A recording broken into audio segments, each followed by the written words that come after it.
July 25th, 2005 was seemingly a summer day like any other.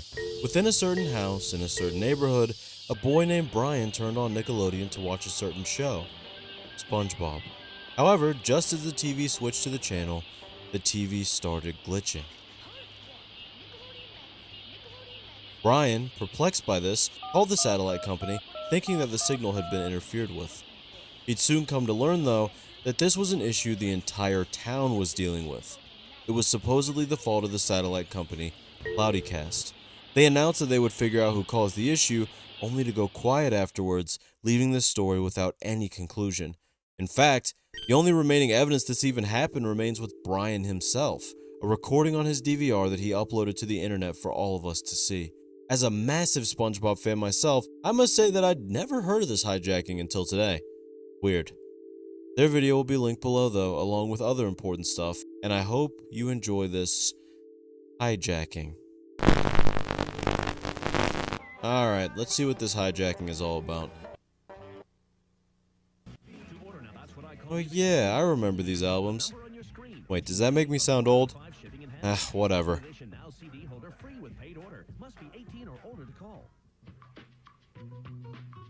This portion seems pretty normal too. Was that their first take and they just decided not to redo it? Sorry, let me focus. Your Shoes Untied is actually one of my favorite Season 2 episodes. Funnily enough though, my favorite season is actually 4. Oh come on, you don't have to boo me, that's a good season. So far things look normal, although I still can't believe they allowed something like this in this show. It's crazy what they used to get away with. Really, the only thing that looks a bit off is the color, but that can be chalked up to the actual settings on the TV. Okay, see, Brian says it's normal too. So things will change when SpongeBob goes to work. Huh, let's get into that. Immediately upon SpongeBob hitting the ground, there's an unnecessarily long pause. A pause that tells us that this episode is no longer what it was before. Patrick's distorted response only confirms this notion, and so does SpongeBob's subsequent reaction. Despite Patrick's continued inquiries, SpongeBob lays there, unmoving. Pure silence engulfs us as we're forced to sit in this awkward yet unnerving moment. It makes you uncomfortable. The video begins artifacting and SpongeBob continues to remain motionless. These trends continue with audio-visual glitches happening throughout, but that pales in comparison to what happens later. I mean, come on, even Brian himself says that if you're easily scared, you should turn off the video now. Don't worry, I'll give you a second. Okay, if you're still here, you know what you're in for. Don't say I didn't warn you. Gary Takes a Bath is the episode of choice here, which is also notable as usually Your Shoes Untied would be followed by the episode Squid Stay Off. Just a little bit of SpongeBob knowledge for you. Gary acts as he's supposed to, but obviously there's something missing. SpongeBob. Maybe he's still laying on that floor in the Krusty Krab though, huh? Now that he's here, I really wish he still was. You will understand. You will understand. We will be friends once more, undeterred by all we've been through. And regardless of all that separated us, all that I'm longing for is an old friend.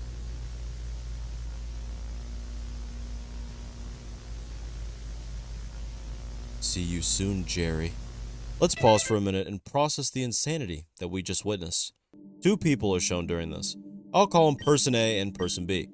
Person A is shown with their eyes and mouth censored with the sound of a woman crying in the background. Person B has a strange, almost smug expression. SpongeBob also has eyes edited on, which seem to be watching the two. Theory time. At this point in this hijacking, I think Person A was victimized by Person B, and SpongeBob represents someone mentioned later who witnessed whatever happened. The phrase, "you will understand," is also not lost on me. It comes off to me as someone saying, "I'll explain to you why I did this," or "what you saw wasn't really what you thought it was." Actually, now that I think about it, I suppose it could mean a third thing, that this person will be victimized next.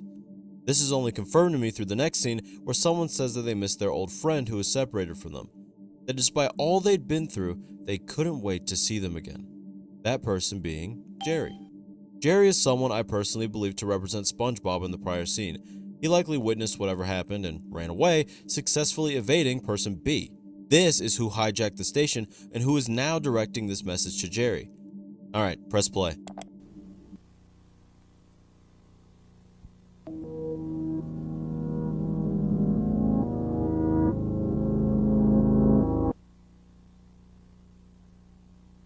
To Nicole and Anthony, I'm sorry. I miss you. I want to hear your funny laugh again. I want to stop hearing your screaming at night. When I see you at the edge of my bed and threaten that someone I know would hurt us.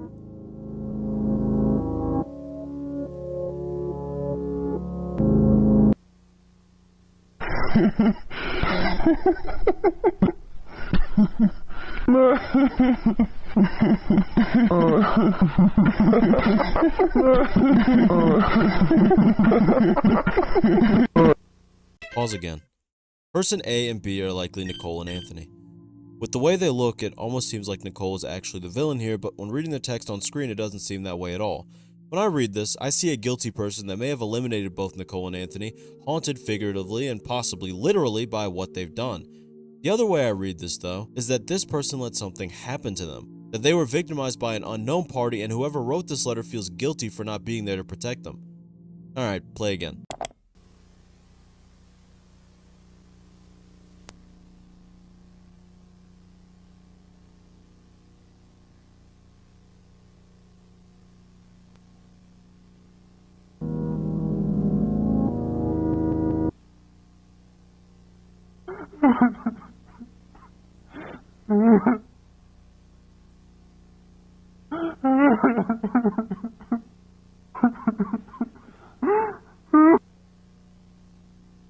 So, that's it, huh?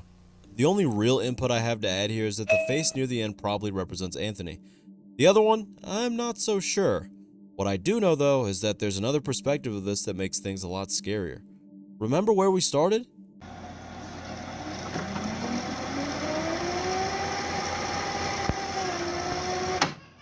We started here with Brian, a boy who just wanted to watch SpongeBob.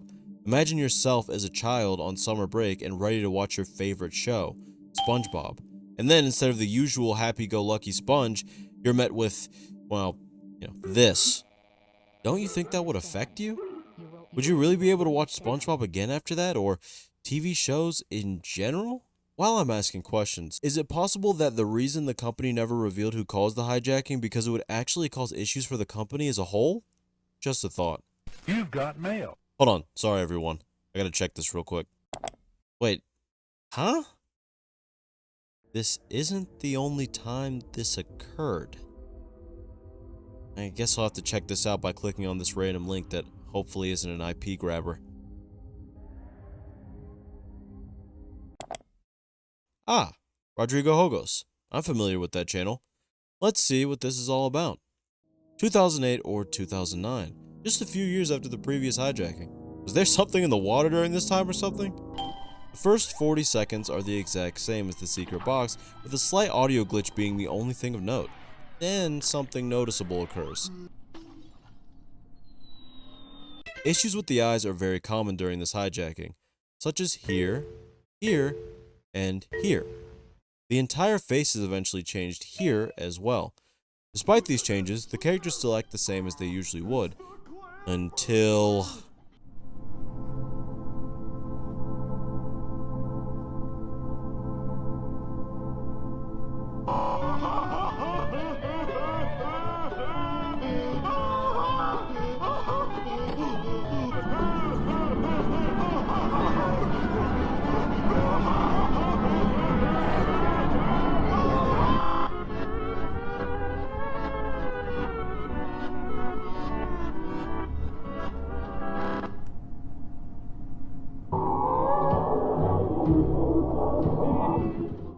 One thing to note is that these character distortions are extremely crude, as if they were rushed or done by an amateur.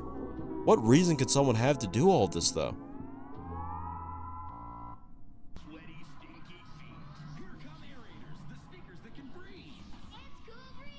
I actually remember wanting these sketchers. I still remember my reaction when I saw everything that was going on. My body started experiencing inexplicable senses of dread that would make me feel completely unnerved. It was terrifying. Their faces and expressions just felt so weird to look at. Felt insecure. When the commercials came on, I did feel a bit relieved, until more things started happening. The cable provider is forced to broadcast a message explaining the technical difficulties that are going on.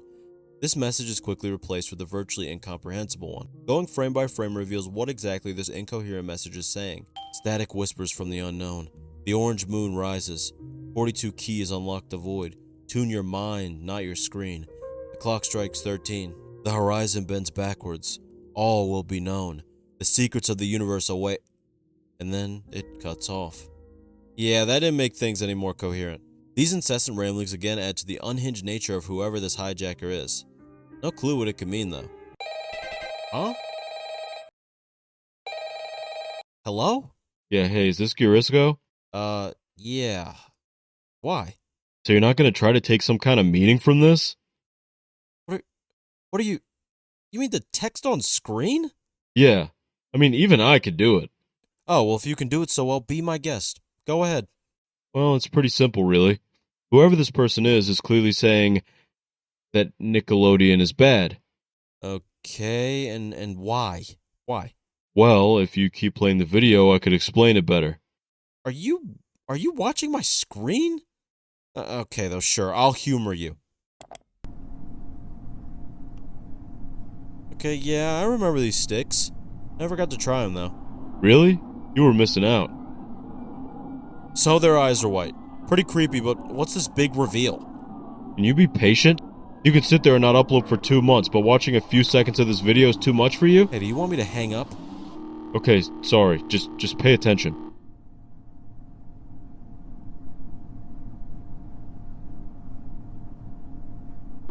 This text is literally more incoherent. That may be true, but I think this does two things. It again adds to the unhinged nature of our hijacker, and that the reason why they're so angry at Nickelodeon is because they feel that the content is brainwashing the youth subliminally, much like how they're including all of these subtle, and not so subtle, messages and distortions. You know, actually, that was pretty good, man. Did you think of that just now? Hey, what can I say? Just glad I could help out by being in your video. Hold on. You think I'd include a phone call in my video just because you gave a solid interpretation of the intentions of this hijacker? Yeah. Okay, man. Well, it's your loss if you don't. Alright, see you in a future video. What was that guy's deal? Where was I?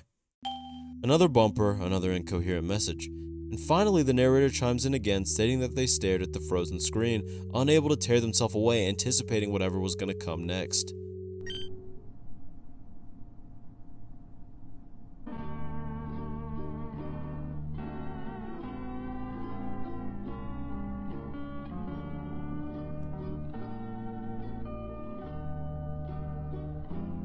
SpongeBob and Patrick remain frozen in the house, with another creepy image subtly being thrown in.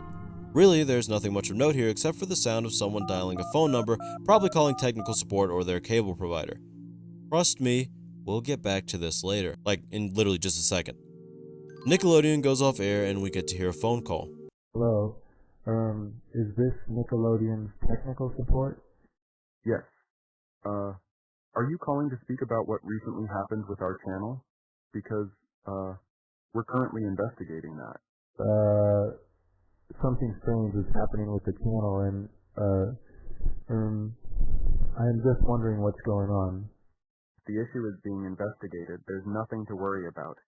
We're hoping we'll find out who caused the situation. Right, thank you. I was, sort of creeped out by what I saw and I was just really confused. Don't worry. Don't worry. We're just trying to fix the issue and report the authorities at the moment. Okay, thanks.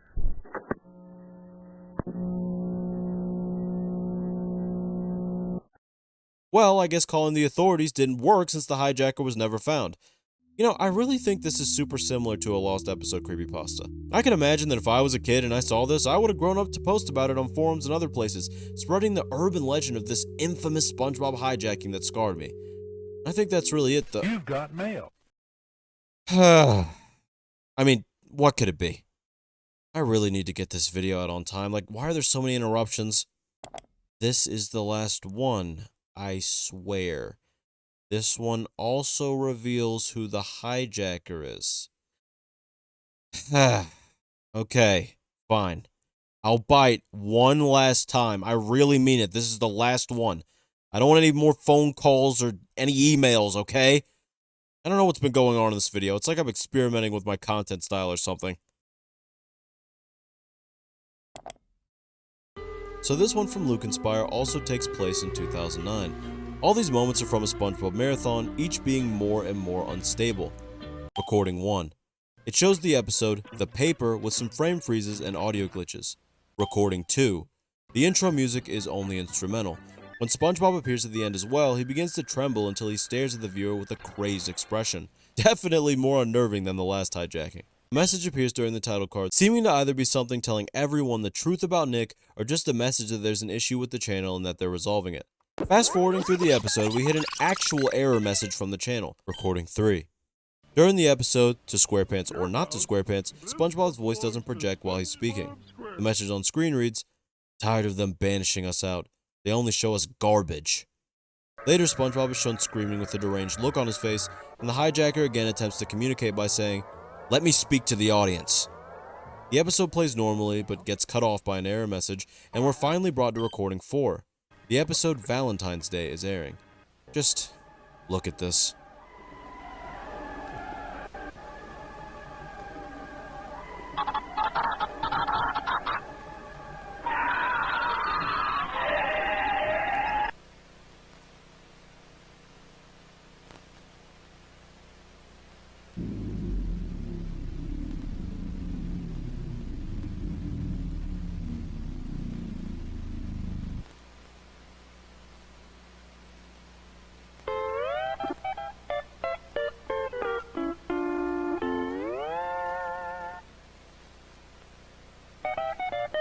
A message appears right after this saying that this is what happens when they don't listen to whoever's doing this.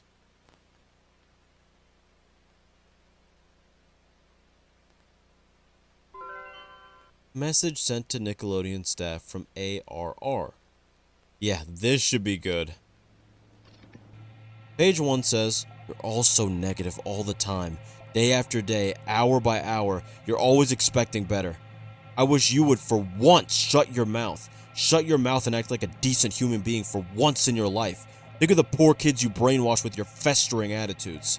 Page 2 is even more intense. "I'm ashamed to even be in the same room, no, the same planet as you are. Oh, you poor, poor babies. Poor, pitiful you!" Page 3. "You're the reason is dead." Page 4 is unreadable. Page 5 is dead.